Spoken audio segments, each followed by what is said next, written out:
रोज रात को जेठानी के कमरे से चिल्लाने की अजीब अजीब आवाजें आती थीं। इस तरह की आवाज सुनकर मेरे अंदर की भावनाएं उमड़ने लगती थीं। फिर एक दिन मैं उनके कमरे की खिड़की के पास जाकर देखा। उस वक्त जो मंजर मैंने जेठानी के कमरे में देखा था, उससे मेरे पैरों तले से जमीन निकल गई थी। अब उस मंजर को मैं भुला नहीं पा रही थी। मेरे जहन में वह मंजर पूरी तरह से घुल चुका था। ये सब कुछ देखकर अब मुझे अपने जज्बातों पर काबू रखना मुश्किल होने लगा था। तभी मैंने एक फैसला कर लिया। उस दिन जब जेठानी अपने मायके गई हुई थी, तब रात को मैं जेठानी के कपड़े पहनकर जेठ के कमरे में सो गई। जब आधी रात हुई तो जेठ ने मुझे जेठानी समझकर पूरी रात। मेरा नाम जूली है और मैं देखने में बहुत ही सुंदर हूँ। मैं एक मिडिल क्लास फैमिली से ताल्लुक रखती हूँ। मैं एक ऐसे गांव की रहने वाली थी जहां की औरतें अपने और पति के बीच की घटना को खुलकर बता दिया करती थीं। उस वक्त मेरी उम्र 18 साल थी। जब अपने मोहल्ले की औरतों की बातें मैं सुनती थी तो मुझे बहुत ही अजीब लगता था। मैं सोचने लगती कि ये औरतें आखिर अपने और पति के बीच की होने वाले घटना को इतनी खुल के क्योंकि बता देती है। जब मैं ऐसी बातें सुनती तो मैं वहां से हट जाया करती थी, क्योंकि उनकी बातें बहुत ही अजीब होती थीं। मेरे घर में हम 4 ही लोग थे। मैं, मेरे मम्मी पापा और मेरे बड़े भैया। मेरे भैया की शादी अभी 1 साल पहले ही हुआ था। मेरी भाभी भी बहुत ही अच्छी थी, लेकिन मैं उन्हें कभी खुलकर बात करते हुए नहीं देखती थी, जैसे कि बाकी औरतें अपने बारे में बात करती थीं। मैं एक पढ़ी लिखी लड़की थी, इसलिए मैं समझती थी कि ऐसी बातें खुलकर नहीं की जाती। ये तो सभी पति पत्नी के बीच में होता है, फिर क्या जरूरत है ऐसे बातें करने की। इसी तरह 1 साल और गुजर गए। फिर मेरी शादी के लिए पापा ने एक लड़का पसंद कर लिए, जो वो भी गांव का ही रहने वाला था। उस लड़के का नाम राजीव था। वह 2 भाई था, जिसमें से राजीव छोटा था। राजीव के बड़े भाई का नाम मुकेश था और उसकी शादी 5 साल पहले ही हुआ था। राजीव के पिता नहीं थे, सिर्फ उसकी माँ ही थी, जो अपने दोनों बेटे को खूब लाड प्यार से पाल पोस कर बड़ा किया। राजीव के बड़े भैया ज्यादा पढ़ा नहीं था, इसलिए वो खेती बाड़ी ही करते थे। लेकिन राजीव एक पढ़ा लिखा आदमी था और वो शहर में एक कंपनी में नौकरी करता था। मेरे पापा बिना मुझे कुछ बताए मेरी शादी राजीव से तय कर दिए। उस वक्त मेरे मन कई सवाल आ रहे थे। मैं लड़के को देखे बिना शादी नहीं करना चाहती थी, लेकिन पापा ने इस बात से सख्त मना कर दिए और 1 महीने के बाद ही मेरी शादी राजीव से करा दिए। शादी होने तक भी मैं अपने पति को नहीं देख पाई थी। इसी वजह से मैं बहुत घबराई हुई थी। मेरे ससुराल में ईंट का बना हुआ पुराना घर था, जिसमें घर के बीच एक आंगन भी था। वह घर 4 कमरे का सेट था, जिसमें सिर्फ एक ही बाथरूम था, जिसे घर के सारे लोग उपयोग करते थे। खैर, अब मेरी शादी हो चुकी थी, इसलिए मुझे अब इसी घर में ही रहना था। किसी तरह पूरा दिन गुजर गया और अब रात हो गई थी। आज मेरी शादी की पहली रात थी और मैं कमरे में बैठी अपने पति राजीव का इंतजार कर रही थी। थोड़े ही देर बाद मेरे पति कमरे में आए। मैंने देखा कि उनके हाथ में दूध का एक ग्लास भी था। उस वक्त मैं पहली बार अपने पति को देखा था, जिसे देखकर मैं एकदम से सदमे में चली गई। वह देखने में कोई खास नहीं था और शरीर से भी पतला दुबला था। वह देखने में ही काफी कमजोर लग रहा था। ये सब देखकर मैं बिल्कुल हैरान थी। फिर मैं सोचने लगी कि हो सकता है शादी के बाद ये अच्छे हो जाएं, क्योंकि बहुत सारे मर्द शादी के बाद सेहतमंद हो जाते हैं।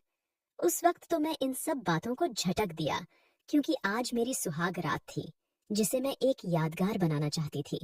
राजीव मेरे पास आकर बैठ गए और कहने लगे, जूली, तुम बहुत ही प्यारी हो।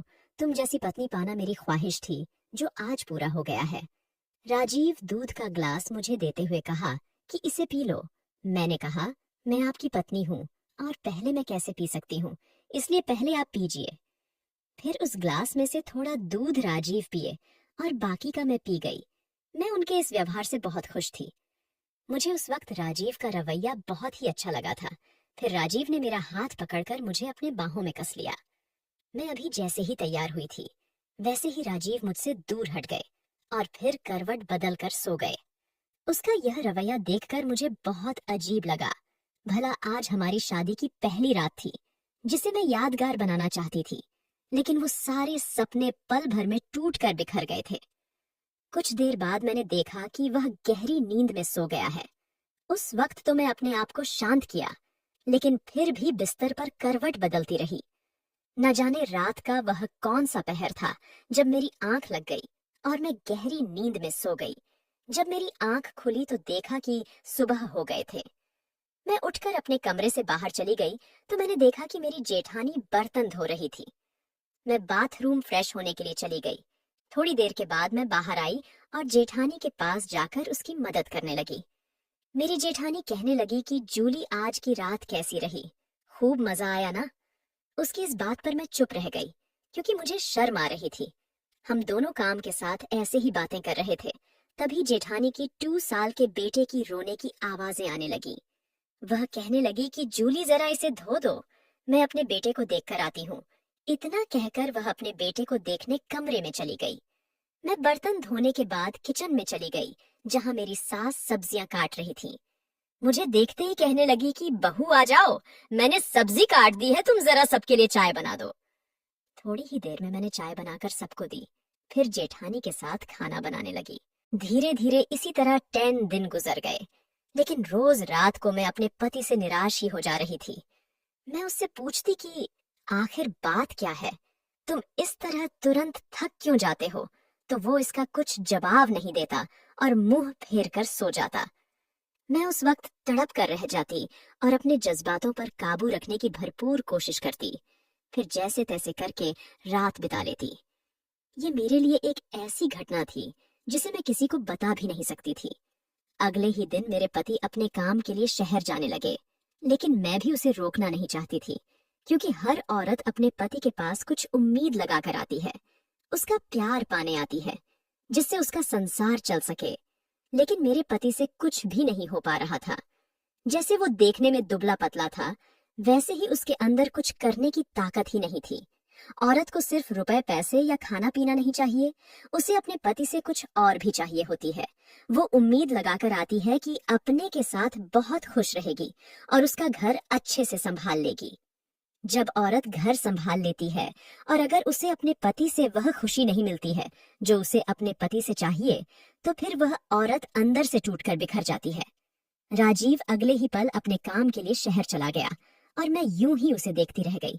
मुझे कुछ समझ में नहीं आ रहा था कि मेरी जिंदगी में क्या हो रहा था। मैंने कितने सपने देखे थे, लेकिन वह सपने टूट कर बिखर गए थे। किसी तरह अकेले ही अपने ससुराल में 5 महीने गुजार दिए। इस दौरान मेरे पति केवल 10 दिन के लिए घर आया था। वह 10 भी मुझे उसी बेबसी के साथ रहना पड़ा। मैं अपने अंदर के जज्बातों को शांत करती रही। फिर वो वापस शहर चला गया।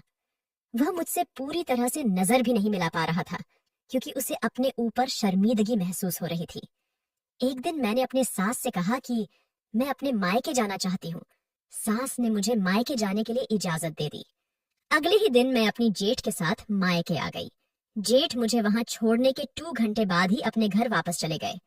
मेरी माँ और भाभी पूछने लगी कि तुम्हारा ससुराल कैसा है, तुम्हें वहां मन लगता है कि नहीं।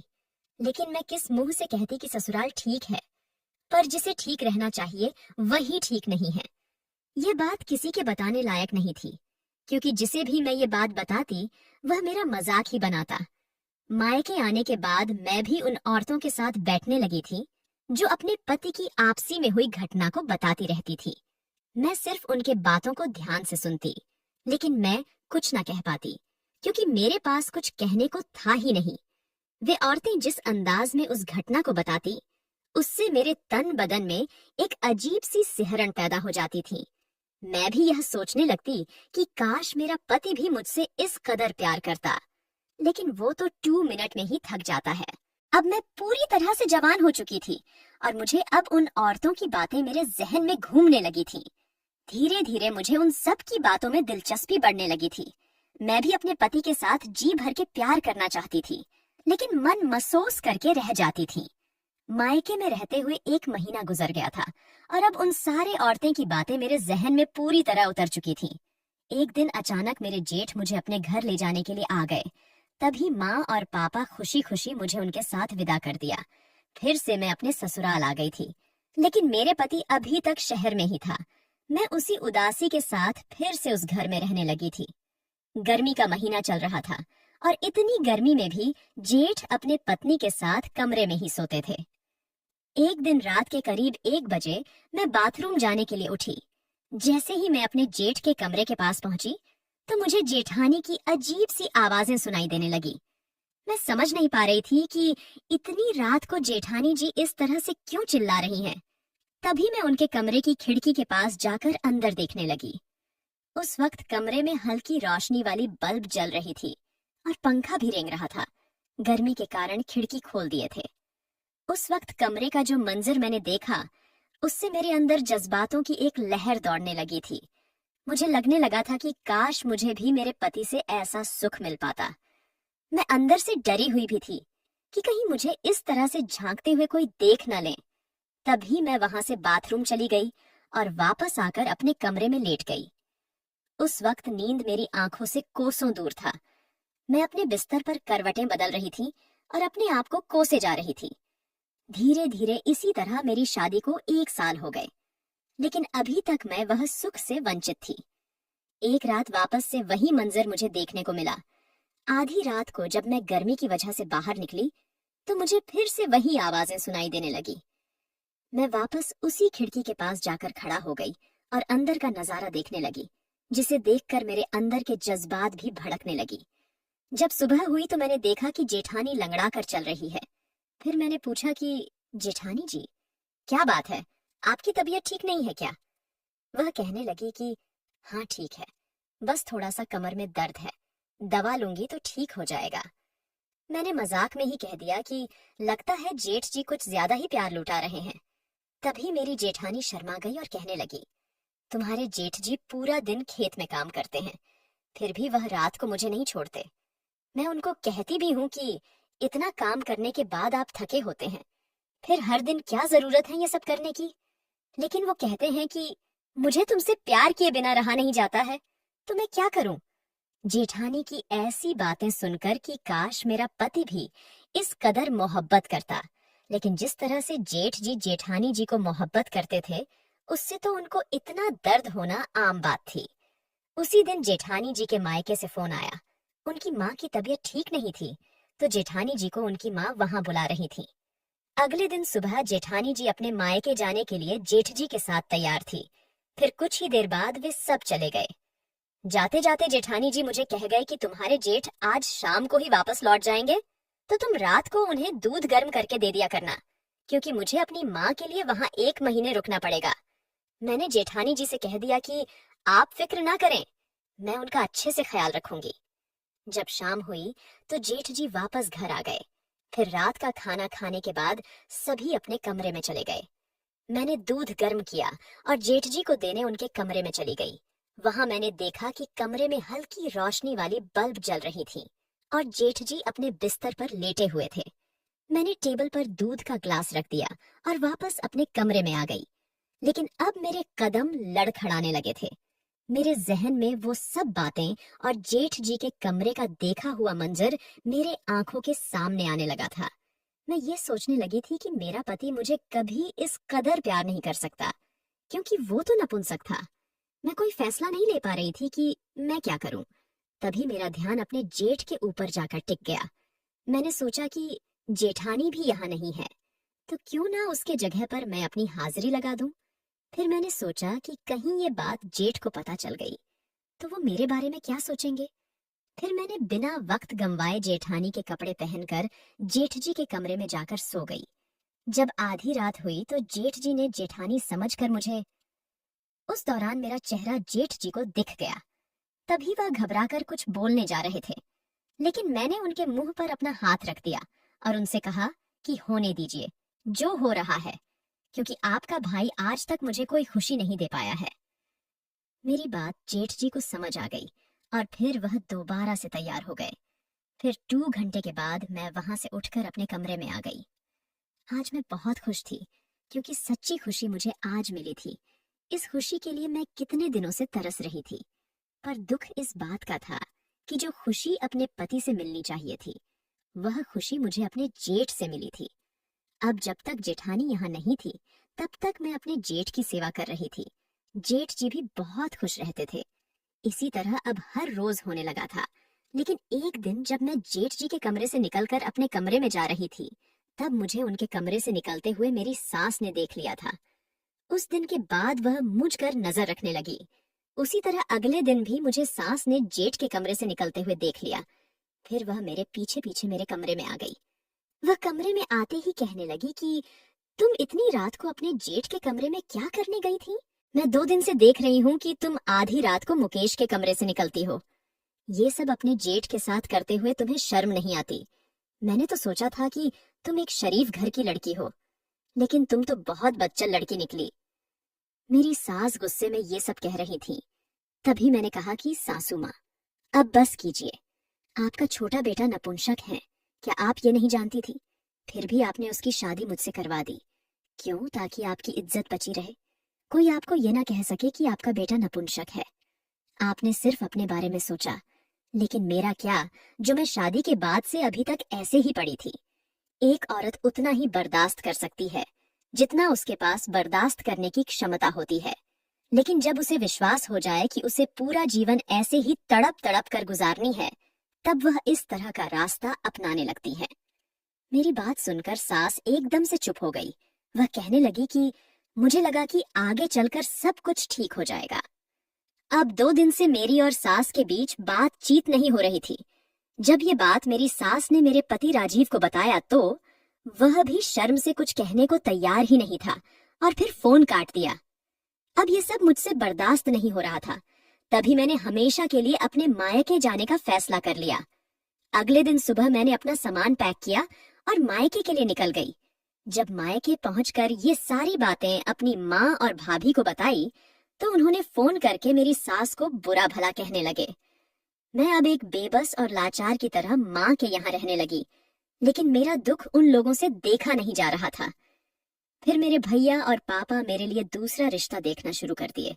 फिर कुछ दिन बाद ही एक अमित नाम के लड़के के साथ मेरा रिश्ता तय कर दिया। अमित की पहली शादी हो चुकी थी, लेकिन अब उसकी पत्नी इस दुनिया में नहीं थी, क्योंकि उसकी 6 महीने पहले ही एक दुर्घटना में मौत हो गई थी। 15 दिन के बाद ही मेरी शादी अमित से ही गई और मैं अपने नए ससुराल में आ गई। अमित देखने में बहुत ही अच्छा था। वह एक कंपनी में ऊंचे पद पर कार्यरत था। मेरे नए ससुराल में मेरी सास ससुर और एक छोटी ननद भी थी, जो बहुत ही प्यारी थी। मेरे पति अमित अपने माता पिता के इकलौते बेटे थे। वह मुझसे बहुत ही प्यार करते थे और मुझे वो सब खुशी देते थे जो एक औरत को अपने पति से चाहिए। मैं भी अपने पति अमित से बेहद प्यार करने लगी थी।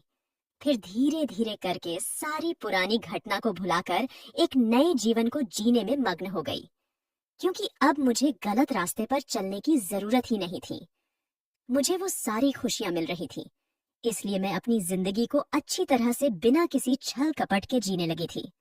दोस्तों, हर किसी के अपने अपने सपने होते हैं, लेकिन जब वो पूरा नहीं हो पाता है तो वह मजबूरन गलत राह पर चल पड़ता है। उसी तरह जब एक औरत अपने ससुराल जाती है तो वह अपने साथ बहुत सारे सपने और ख्वाहिशों को भी साथ ले जाती है, लेकिन जब उसके सपनों और ख्वाहिशों को पूरा नहीं किया जाता है तो इसी तरह वह दूसरे रास्ते पर चल पड़ती है। ये बात तो बहुत कड़वी है, लेकिन बिल्कुल सच भी है, क्योंकि बिना वजह कोई भी औरत या मर्द गलत राह पर नहीं चलते हैं। दोस्तों, अगर हमारी कहानी आपको अच्छा लगा तो चैनल को सब्सक्राइब कर दे और लाइक भी कर दे। धन्यवाद।